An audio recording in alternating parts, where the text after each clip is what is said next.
नमस्कार। आज की ये कहानी आप लोगों को सोचने पर विवश कर देगी। न्यायालय में एक मुकदमा आया जिसने सभी को झकझोर दिया। अदालतों में प्रॉपर्टी विवाद के अन्य पारिवारिक विवाद केस आते ही रहते हैं, मगर ये मामला बहुत ही अलग किस्म का था। एक 70 साल के बूढ़े व्यक्ति ने अपने 80 साल के बूढ़े भाई पर मुकदमा किया था।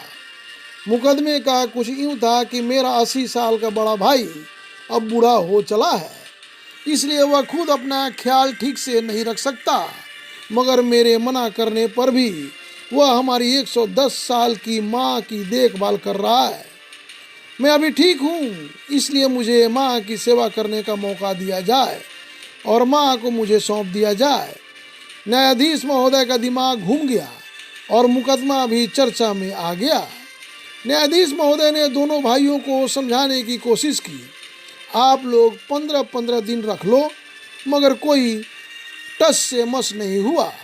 बड़े भाई का कहना था कि मैं अपने स्वर्ग को खुद से दूर क्यों होने दूं? अगर माँ कह दे कि उसको मेरे पास कोई परेशानी है या मैं उसकी देखभाल ठीक से नहीं करता, तो अवश्य छोटे भाई को दे दो।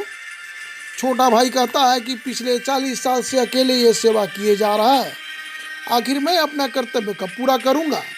परेशान न्यायाधीश महोदय ने सभी प्रयास कर लिए, मगर कोई हल नहीं निकला। आखिर उन्होंने माँ की राय जानने के लिए उनको बुलवाया और पूछा कि वह किसके साथ रहना चाहती है। माँ कुल 30 किलो की बेहद कमज़ोर सी औरत थी और बड़ी मुश्किल से व्हील चेयर पर आई थी। उसने दुखी दिल से कहा कि मेरे लिए दोनों संतान बराबर है। मैं किसी एक के पक्ष में फैसला सुनाकर दूसरे का दिल नहीं दुखा सकती। आप न्यायाधीश हैं, निर्णय करना आपका काम है। जो आपका निर्णय होगा मैं उसको ही मान लूँगी।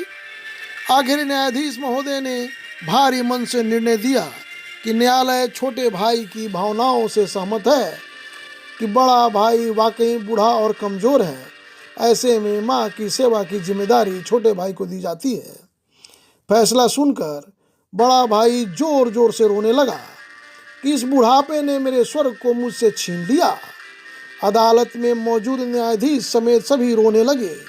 कहने का तात्पर्य यह है कि अगर भाई बहनों के बाद विवाद हो तो इस स्तर का हो। ये क्या बात है कि माँ तेरी है कि लड़ाई हो और पता चले कि माता पिता ओल्ड एज होम में रह रहे हैं। यह पाप है।